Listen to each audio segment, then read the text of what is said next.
شروع کرتا ہوں اللہ تعالیٰ کے نام سے جو بڑا مہربان نہایت رحم والا ہے۔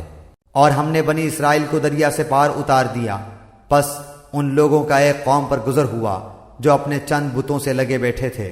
کہنے لگے، اے موسیٰ، ہمارے لیے بھی ایک معبود ایسا ہی مقرر کر دیجئے جیسے ان کے یہ معبود ہیں۔ آپ نے فرمایا کہ واقعی تم لوگوں میں بڑی جہالت ہے۔ یہ لوگ جس کام میں لگے ہیں یہ تباہ کیا جائے گا، اور ان کا یہ کام محض بے بنیاد ہے۔ فرمایا، کیا اللہ تعالیٰ کے سوا اور کسی کو تمہارا معبود تجویز کر دوں، حالانکہ اس نے تم کو تمام جہان والوں پر فوقیت دی ہے؟ اور وہ وقت یاد کرو جب ہم نے تم کو فرعون والوں سے بچا لیا جو تم کو بڑی سخت تکلیفیں پہنچاتے تھے، تمہارے بیٹوں کو قتل کر ڈالتے تھے اور تمہاری عورتوں کو زندہ چھوڑ دیتے تھے، اور اس میں تمہارے پروردگار کی طرف سے بڑی بھاری آزمائش تھی۔ اور ہم نے موسیٰ علیہ السلام سے 30 راتوں کا وعدہ کیا اور 10 رات مزید سے 29 راتوں کو پورا کیا، سو ان کے پروردگار کا وقت پورے 40 رات کا ہو گیا۔ اور موسیٰ علیہ السلام نے اپنے بھائی ہارون علیہ السلام سے کہا کہ میرے بعد ان کا انتظام رکھنا اور اصلاح کرتے رہنا، اور بد نظم لوگوں کی رائے پر عمل مت کرنا۔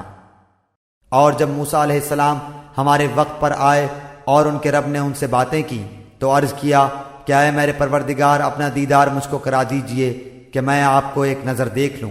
ارشاد ہوا کہ تم مجھ کو ہرگز نہیں دیکھ سکتے، لیکن تم اس پہاڑ کی طرف دیکھتے رہو، وہ اگر اپنی جگہ پر برقرار رہا تو تم بھی مجھ سے دیکھ سکو گے۔ پس جب ان کے رب نے پہاڑ پر تجلی فرمائی تو تجلی نے اس کے پرخچے اڑا دیے، اور موسیٰ علیہ السلام بے ہوش ہو کر گر پڑے۔ پھر جب ہوش میں آئے تو عرض کیا، بے شک آپ کی ذات منزہ ہے، میں آپ کی جناب میں توبہ کرتا ہوں، اور میں سب سے پہلے آپ پر ایمان لانے والا ہوں۔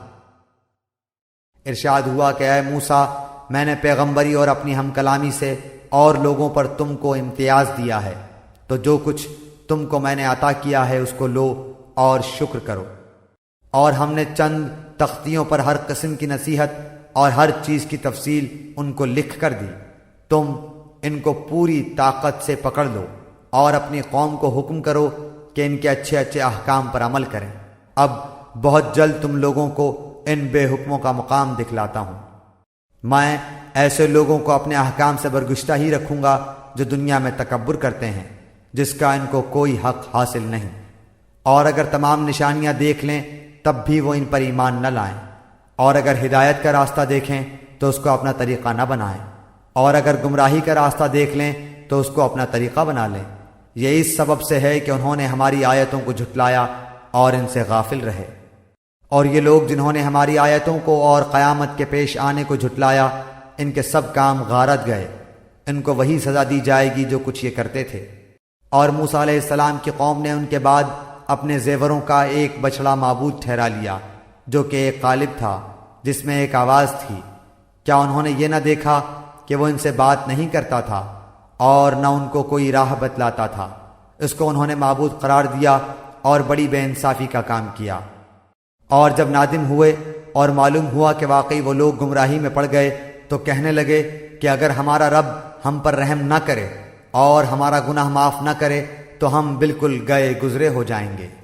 اور جب موسیٰ علیہ السلام اپنی قوم کی طرف واپس آئے غصہ اور رنج میں بھرے ہوئے تو فرمایا کہ تم نے میرے بعد یہ بڑی بری جانشینی کی، کیا اپنے رب کے حکم سے پہلے ہی تم نے جلد بازی کر لی اور جلدی سے تختیاں ایک طرف رکھیں اور اپنے بھائی کا سر پکڑ کر ان کو اپنی طرف گھسیٹنے لگے؟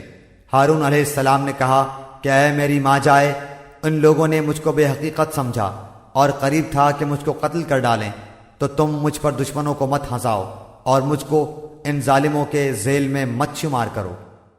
موسیٰ علیہ السلام نے کہا کہ اے میرے رب، میری خطا معاف فرما اور میرے بھائی کی بھی، اور ہم دونوں کو اپنی رحمت میں داخل فرما، اور تو سب رحم کرنے والوں سے زیادہ رحم کرنے والا ہے۔ بے شک جن لوگوں نے گو سالہ پرستی کی ہے ان پر بہت جلد ان کے رب کی طرف سے غضب اور ذلت اس دنیاوی زندگی ہی میں پڑے گی، اور ہم افطرا پردازوں کو ایسی ہی سزا دیا کرتے ہیں۔ اور جن لوگوں نے گناہ کے کام کیے پھر وہ ان کے بعد توبہ کر لیں اور ایمان لے آئیں تو تمہارا رب اس توبہ کے بعد گناہ معاف کر دینے والا، رحمت کرنے والا ہے۔ اور جب موسیٰ علیہ السلام کا غصہ فرد ہوا تو ان تختیوں کو اٹھا لیا اور ان کے مضامین میں ان لوگوں کے لیے جو اپنے رب سے ڈرتے تھے ہدایت اور رحمت تھی۔ اور موسیٰ علیہ السلام نے 70 آدمی اپنی قوم میں سے ہمارے وقت معین کے لیے منتخب کیے۔ سو جب ان کو زلزلے نے آ پکڑا تو موسیٰ علیہ السلام عرض کرنے لگے کہ اے میرے پروردگار، اگر تجھ کو یہ منظور ہوتا تو اس سے قبل ہی ان کو اور مجھ کو ہلاک کر دیتا۔ کیا تو ہم میں سے چند بے وقوفوں کی حرکت پر سب کو ہلاک کر دے گا؟ یہ واقعہ محض تیری طرف سے ایک امتحان ہے، ایسے امتحانات سے جس کو تو چاہے گمراہی میں ڈال دے اور جس کو چاہے ہدایت پر قائم رکھے۔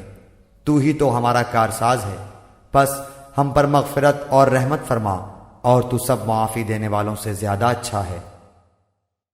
اور ہم لوگوں کے نام دنیا میں بھی نیک حالی لکھ دے اور آخرت میں بھی ہم تیری طرف رجوع کرتے ہیں۔ اللہ تعالیٰ نے فرمایا کہ میں اپنا عذاب اسی پر واقع کرتا ہوں جس پر چاہتا ہوں، اور میری رحمت تمام اشیاء پر محیط ہے۔ تو وہ رحمت ان لوگوں کے نام ضرور لکھوں گا جو اللہ سے ڈرتے ہیں اور زکوٰۃ دیتے ہیں اور جو ہماری آیتوں پر ایمان لاتے ہیں۔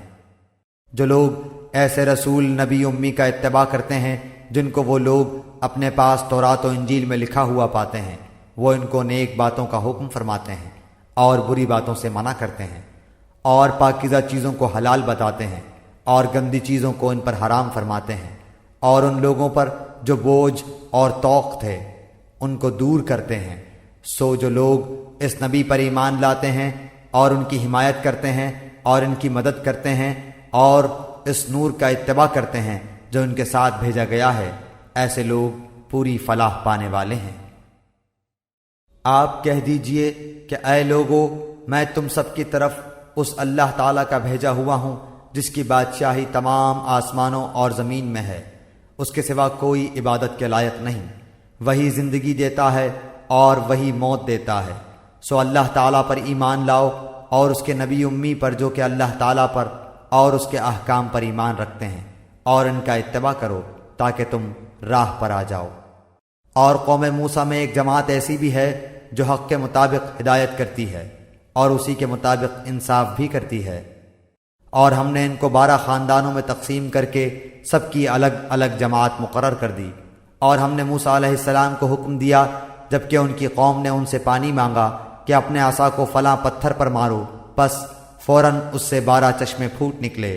ہر شخص نے اپنے پانی پینے کا موقع معلوم کر لیا، اور ہم نے ان پر ابر کو سایہ فگن کیا اور ان کو من و سلوہ، تنجبین اور بٹیریں پہنچائیں۔ کھاؤ نفیس چیزوں سے جو کہ ہم نے تم کو دی ہیں، اور انہوں نے ہمارا کوئی نقصان نہیں کیا لیکن اپنا ہی نقصان کرتے تھے۔ اور جب ان کو حکم دیا گیا کہ تم لوگ اس آبادی میں جا کر رہو اور کھاؤ اس سے جس جگہ تم رغبت کرو، اور زبان سے یہ کہتے جانا کہ توبہ ہے، اور جھکے جھکے دروازے میں داخل ہونا، ہم تمہاری خطائیں معاف کر دیں گے۔ جو لوگ نیک کام کریں گے ان کو مزید براں اور دیں گے۔